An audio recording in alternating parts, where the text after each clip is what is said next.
अंदर क्या बताया गया, बोला गया, और ये इंपॉर्टेंट क्वेश्चन है,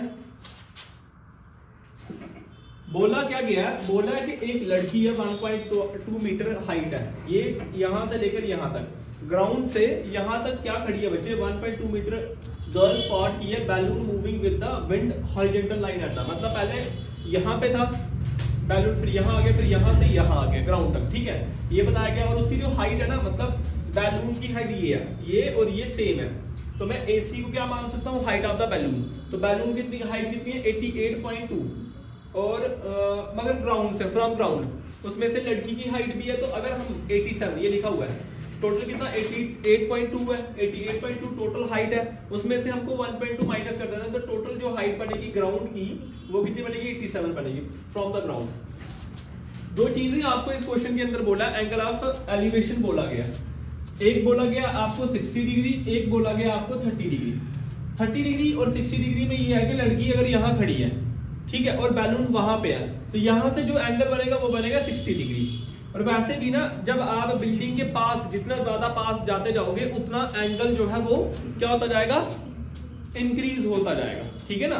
तभी तो ये 60 डिग्री, यहां से यहां 60 डिग्री था, जब यहां पे बैलून था तो वहां जो एंगल बन रहा था लड़की से वो बन रहा था 30 डिग्री, ठीक है। और उसके बाद यहां से यहां नहीं, यहां से यहां बन रहा था 60 डिग्री, वहां से 30 डिग्री, ठीक है। तो ये चीजें आपको फाइंड करनी है, तो मैं लिख सकता हूं कि AC क्या है आपकी, वो हाइट दी हुई है, और वो जो हाइट है बच्चे वो कितनी दी हुई है, वो दी हुई है आपकी 88.2, ठीक है, 88.2 आपकी दी हुई है। उसके बाद जो गर्ल है ना, उसकी BC ले लेता हूं, कितना दिया हुआ है, वो दिया हुआ 1.2 मीटर। तो सबसे पहले जो मैं ट्राइंगल लूंगा, राइट ट्राइंगल, वो लूंगा ABC, फिर ले लूंगा DEC। तो ABC ले लो पहले, ABC, तो ABC के अंदर परपेंडिकुलर बाय बेस है, तो परपेंडिकुलर आ जाएगा मेरा AB, और BC मेरा आ जाएगा क्या, बेस। परपेंडिकुलर बाय बेस, तो परपेंडिकुलर बाय बेस किसके बराबर है, tan के बराबर। मैंने आपको पहले भी बताया कि परपेंडिकुलर बाय बेस किसके बराबर होता है, वो होता है tan के बराबर।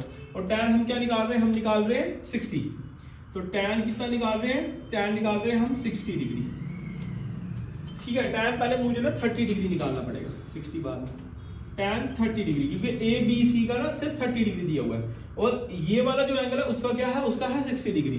तो tan 30 डिग्री मेरा निकल गया, tan 30 डिग्री। AB की जो हाइट है यहां तक, यहां से लेकर यहां तक, वो दी हुई है आपकी कितनी, 87, तो मैं लिख दूंगा 87 बाय, और BC मेरे पास है नहीं, तो BC एज इट इज आ जाएगा। और tan 30 डिग्री किसके बराबर होता है, सबको पता है, 1/√3। तो देयरफॉर BC किसके बराबर आया, BC आया 87√3 मीटर। और 87√3 क्यों आया, आपको पता होना चाहिए कि AB अगर 87 है, tan 30 डिग्री 1/√3 है, तो यहाँ क्रॉस मल्टीप्लाई हो रही है, इसकी मल्टीप्लाई इसके साथ और इसकी मल्टीप्लाई इसके साथ, तो अल्टीमेटली 87√3 आ जाएगा। इसका मीटर आप लिखो, ठीक है, मीटर में होगा मीटर लिखोगे, सेंटीमीटर में होगा तो सेंटीमीटर लिखोगे, ठीक है। होप सो आपको समझ आया होगा, ठीक है। एक चीज मेरे पास निकल गई, मतलब ABC मैंने निकाल दी। अब मेरे पास दूसरा ट्राइंगल है, इन राइट ट्राइंगल DEC, और DEC कितना दिया हुआ, वो दिया हुआ 30 डिग्री।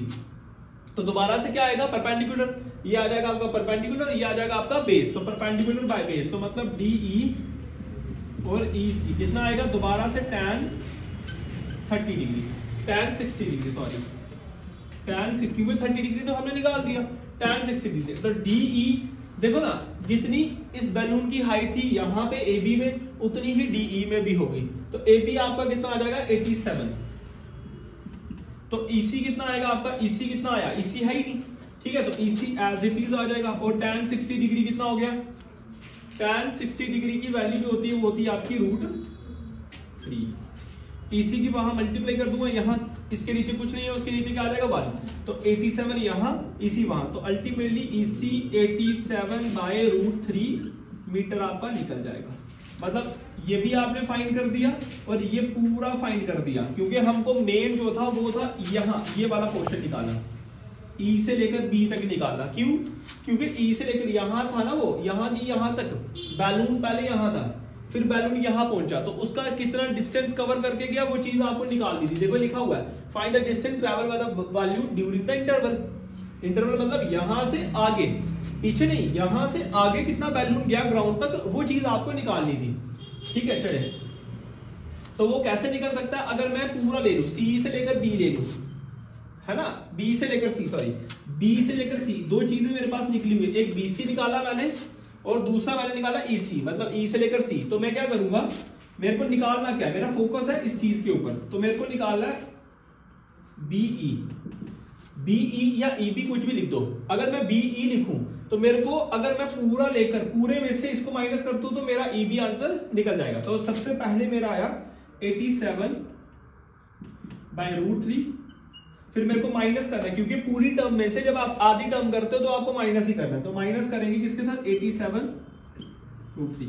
अब देखो दो चीजें हैं, मैंने आपको एक चीज समझाई है कि जब भी प्लस बीच में हो या माइनस बीच में हो तो आप उन चीजों को क्या कर सकते हो, कॉमन कर सकते हो। अगर मैं यहां से कॉमन करूंगा तो मेरा 87 क्या रहेगा बाहर, बचेगा क्या 1/√3 माइनस √3, ये चीजें बचेंगी। अगर ये चीजें बची तो मैं 87 लिख दूंगा बाहर और √3 की अगर √3 के साथ मल्टीप्लाई करूंगा तो मेरे पास आएगा 3 माइनस ये और ये कट जाएगा, तो ये स्टार्टिंग में लिख देता हूं, ये और ये कट जाएगा, बचेगा 3 माइनस 1/√3। 3 में से 1 गया, 3 में से 1 गया तो आएगा 2√3। अगर मैं मल्टीप्लाई कर दूं किसके साथ, 87 को 2 के साथ, तो 2 7 14, 2 7 14, 1 कैरी 4 16 और 174, 174√3। आपको पता है कभी भी हम √3 जब नीचे आता है कभी भी हम उसको सिंगल नहीं छोड़ते, आंसर ही नहीं आता, तो हमें क्या करना पड़ता है, इस चीज को रैशनलाइज करना होता है। तो हम क्या करेंगे, रैशनलाइज कैसे करेंगे, √3 ऊपर भी आ जाएगा, नीचे आएगा तो सिर्फ क्या बचेगा 3, क्योंकि अंडर कट गया, और इतना ही रख सकते हैं, वैसे ऊपर काट भी सकते हैं। मल्टीप्लाई करेंगे अगर हम 3 कितने का कटेगा, ये 3 6 18 होता है ना, 57 का आएगा ना, 57√3 क्या आएगा आंसर। मैंने आपको पहले भी बोला है कि हम इसके आगे भी निकाल सकते हैं। आपने क्या करना है, आपने 57 लेना, मल्टीप्लाई करनी है √3 किसके बराबर होता है, 58 होता है, ठीक है 58 रूट पक्का, चले ठीक है 58 आया ना। √3 कितनी वैल्यू होती है, √3 की कितनी बताई थी, 1.73 की जब इसके साथ मल्टीप्लाई करोगे तो 100.4 अप्रॉक्स आपका क्या आ जाएगा, आंसर आ जाएगा। तो इट मींस आपका जो डिस्टेंस निकलेगा, therefore the distance between distance travelled by the balloon, वो कितना आएगा, टोटल 100.4 मीटर आ जाएगा। ठीक है, ये आपका आंसर आया। ठीक है, बहुत सिंपल क्वेश्चन था। एक ओवरव्यू दे देते हैं इस क्वेश्चन का। ओवरव्यू ये है कि क्वेश्चन बोला गया था कि लड़की खड़ी है, 1.2 मीटर हाइट है उसकी, और बोला गया कि एंगल ऑफ एलिवेशन बन रहे हैं, और ऊपर क्या है, ऊपर है बैलून। यहाँ पहले बैलून था, लड़की यहाँ से देख रही थी, तो अल्टीमेटली 30 डिग्री का 60 डिग्री का एंगल बना। फिर यहाँ से वहां गया तो अल्टीमेटली जो हाइट है बैलून की वो बढ़ गई। वो जो डिस्टेंस होगा इंटरवल के बाद, इंटरवल मतलब बीच के बाद, ई बी का आपको इसके अंदर क्वेश्चन के अंदर निकालना था, जो हमने बहुत आसानी से और बहुत इजीली हमने इस क्वेश्चन का आंसर निकाल दिया। ठीक है।